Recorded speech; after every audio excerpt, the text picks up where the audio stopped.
Hey everyone, Ross McCorkle here with another episode of the Depot 180. We are at the end of the first week of free agency and the Steelers still haven't figured out their quarterback situation. They've at least made one move at the position to bring back longtime backup and brief starter Mason Rudolph. He ensures they have somebody in place in case this situation with Aaron Rodgers takes a turn for the worse.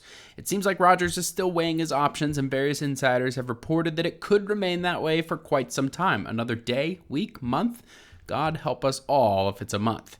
The Steelers and Giants reportedly have offers on the table for him, but there's a third contender for his services. The Minnesota Vikings are reportedly taking their time to decide if it's the right move to bring him in. The Vikings had a very good season last year with Sam Darnold, so they are probably looking to make sure they can maximize this current window while also taking into account J.J. McCarthy, who they drafted in the first round last year. It's a tricky situation for them, and that process seems to be holding up Rodgers' decision.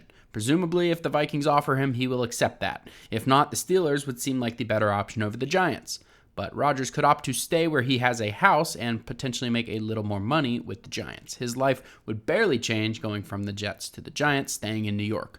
Could there be an option behind door number 4? That would, of course, be retirement. His friend and colleague on the Pat McAfee show, AJ Hawk, says he would be very surprised if that was the case, but also says he supposes that it cannot be ruled out.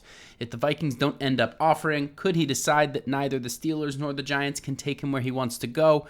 At this point in his career, he would likely want a chance to compete in the playoffs. The Steelers can give him that, as they've proven the last 2 years, and they just got DK Metcalf to boost the weaponry on offense. The other players that the Steelers have added include linebacker Malik Harrison, cornerback Brandon Eccles, cornerback Darius Slay, and running back Kenneth Gainwell on top of Rudolph, who I mentioned earlier.